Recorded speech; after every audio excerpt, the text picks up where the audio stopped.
नवोदय जय भीम विकास खंडक आपण थेट आहोत आज हिवाळी अधिवेशनामध्ये नागपूर विधान भवनामध्ये आणि आपल्यासोबत आहेत चिंचवडचे आमदार शंकरभाऊ जगताप। आता सध्याच्या कंडिशनला आपण जर पाहिलं तर गेले 3 दिवस उलटले, आज तिसरा दिवस आहे विधानसभेचा आणि थेट भाऊ आपण 3 दिवस झाले आज विधानसभा क्षेत्रामध्ये जे काही मुद्दे आहेत ते घेऊन आज विधानसभेमध्ये आहात। आज तिसरा दिवस आहे। गेले 2 दिवसापासून ह्या विधान भवनामध्ये आपल्या चिंचवडच्या प्रश्नांवरती कोणत्या कोणत्या विषयावरती मुद्दे झालेत किंवा कुठल्या विषयावरती चर्चा झाली? जर काल पाहिलं तर जे सेफ्टीचं म्हणजे लिफ्टमधली जी दुर्घटना झाली होती त्या दुर्घटनेच्या बाबत काल मी प्रश्न उपस्थित केला होता, तारांकित प्रश्न। त्याच्यावर माननीय मुख्यमंत्र्यांनी निर्देश दिले की जिल्हावाईज हे सेफ्टी केंद्र हे आता प्रत्येक राज्यामध्ये उभारण्यात यावे, जेणेकरून जे सेफ्टीचे म्हणजे प्रिकॉशन घ्यायची आहे आणि सेफ्टीचं ऑडिट काढायचं आहे ते जिल्हा स्तरावरच केलं जाईल, अशा पद्धतीचे निर्देश माननीय मुख्यमंत्र्यांनी दिल्यामुळे लिफ्टमध्ये जे आबालवृद्ध असतील, लहान बालकं असतील, यांच्या जे दुर्घटना होतात त्या दुर्घटना होण्यासाठी निश्चितच या पुढील काळामध्ये मदत होणार आहे। आजच्या दिवसासाठी पहिला माझा तारांकित प्रश्न लक्षवेधी होती ती भोसरी MIDC मध्ये जी पावडर कोटिंग करणारी कंपनी होती तिथे दुर्घटना होऊन स्फोट होऊन एक कर्मचाऱ्याचा मृत्यू झाला होता आणि 5 जखमी झालेले होते।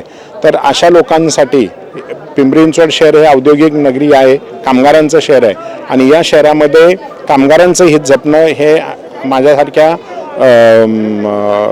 प्रतिनिधीचं काम आहे आणि म्हणून आज तो प्रश्न उपस्थित करून समस्त कामगार वर्गांचं रक्षण करणं, त्यांना संरक्षण देणं, त्यांचे सेफ्टी फीचर्स पाहणं, ह्या सगळ्या गोष्टी करत असताना कामगार मंत्री माननीय आकाशजी फुंडकर यांनी निर्देश दिले की या पुढील काळामध्ये अशा कुठल्या घटना होऊ नये म्हणून त्यांनी एक टीम तयार केली, रेस्क्यू टीम असेल ती प्रत्येक MIDC मध्ये जाऊन काम करेल, चेक करेल आणि त्याच्यानंतर जे अपघातामध्ये मृत्युमुखी पडलेला कर्मचारी आहे त्याला कॉम्पेन्सेशन देण्याचं निर्देश हे माननीय कामगार मंत्र्यांनी दिले आहे आणि जे अपघातात जखमी आहेत त्यांना सुद्धा कॉम्पेन्सेशन देण्याचं निर्देश हे माननीय कामगार मंत्र्यांनी दिले आणि सर्वात महत्त्वाचा चिंचवड विधानसभेसाठीचा जो प्रश्न होता तो काळेवडील राटणी येथील जे विक्रांत वाईन्स आहे आणि बजाज वाईन्स हे दोन म्हणजे FL2 आणि CL3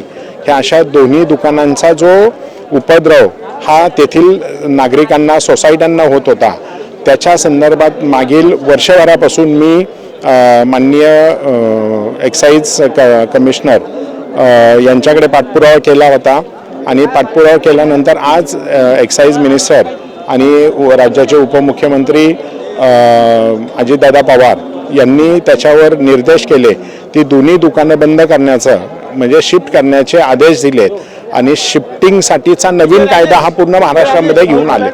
शिफ्टिंगमध्ये आता ह्याच्या पुढे जे दुकानं स्थलांतरित होणार आहेत, ज्या ठिकाणी नवीन ठिकाणी स्थलांतरित होणार आहे त्या ठिकाणची सोसायटी असेल किंवा गाव असेल तर त्यांची पूर्व परवानगी घेणं आवश्यक आहे, NOC घेणं आवश्यक आहे। ती जर NOC मिळाली नाही तर त्या स्थलांतरीला एक्साईज डिपार्टमेंट किंवा कलेक्टर ही परवानगी देऊ शकणार नाही। अशा पद्धतीचा नवीन कायदा हा आज करावा असं माननीय उपमुख्यमंत्री साहेबांनी सांगितल्यामुळे निश्चितच हे जे काही बेकायदेशीर किंवा बेकायदेशीर प्रमाणे दारू विक्री व्हायची ती विक्रीला आळा निश्चित बसेल आणि समाजामध्ये, सोसायट्यांमध्ये ज्या ज्या ठिकाणी अशा या वाईन शॉपचा उपद्रव हा सामान्य नागरिकांना होत होता तो या पुढील काळात कमी होईल असं मला याच्यातनं निश्चित होत आहे।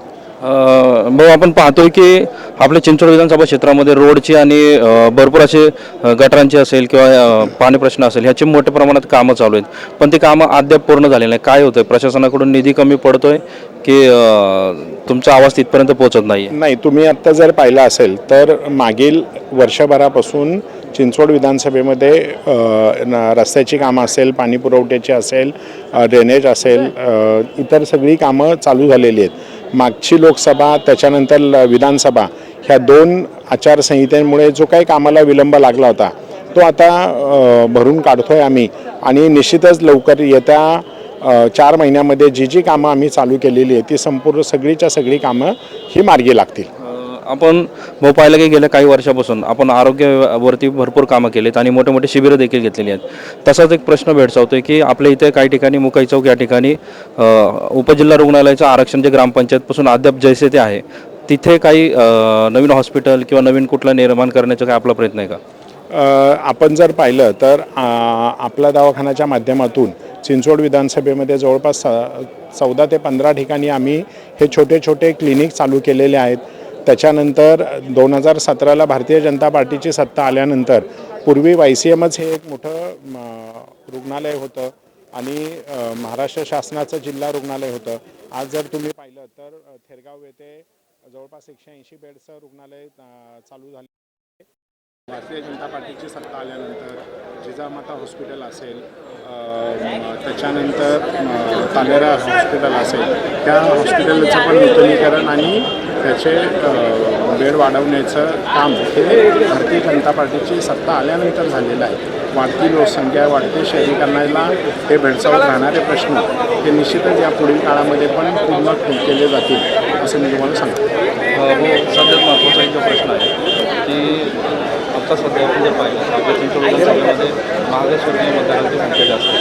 त्याच्यामुळं मागासवर्गीयांचा काही निधी आहे, मागासवर्गीयांचे जे प्रश्न आहेत याच्याकडे तुम्ही कशाप्रमाणे पाहता आणि विधानसभेमध्ये कोणते प्रश्न आहेत? सामाजिक न्याय आणि व्यवस्थेच्या या माध्यमातून आपण जर पाहिलं तर जिथे जिथे आपल्या असे वस्ती, दलित वस्ती आहेत, बहुजन वस्ती आहेत, अशा ठिकाणी मग त्यांना बुद्धविहार असतील, तिथले इन्फ्रास्ट्रक्चर असतील किंवा तिथे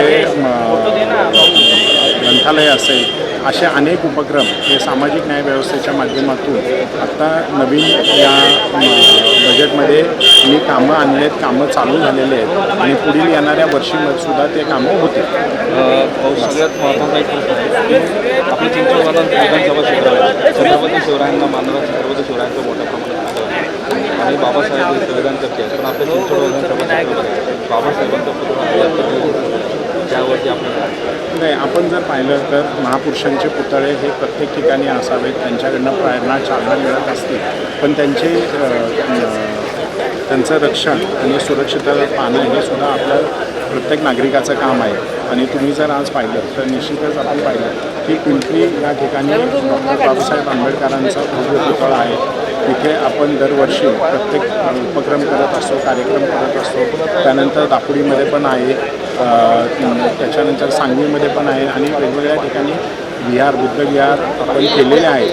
आणि जर असं काही नागरिकांची मागणी असेल तर निश्चितपणे शासन म्हणून आणि एक भारतीय नागरिक म्हणून मी याचा विचार करेन आणि आपण त्या पुतळ्याचं काम चालू करू. नक्कीच आपण पाहतोय की आपल्या शंकर जगताप ह्यांच्या माध्यमातून आपण पाहिलं की यांनी देखील मागासवर्गीयांच्या प्रश्नावरती काम करत असताना किंवा बाबासाहेबांच्या पुतळ्यावरती बसवण्याचा विचार करू देखील असं म्हटलं आहे. आणि आपण पाहतोय की या अधिवेशनामध्ये त्यांनी जे 3 प्रमुख मागण्या मांडल्या होत्या की एक जो आहे तो कंपनी ज्या आहेत त्या स्फोट झालेल्या आहेत, की कंपन्यांवरती नीट कारवाई करावी. त्यानंतर इन्शुरन्सचा प्रश्न होता, त्याच्यानंतर अनेक प्रश्न घेऊन त्यांनी विधानसभेमध्ये मुसंडी मारलेली. पण पाहतो की आपण अजून विधानसभेचे काही दिवस शिल्लक आहे, त्यामध्ये काय नवीन प्रश्न आपण त्यांच्याशी पुन्हा एकदा संवाद साधू.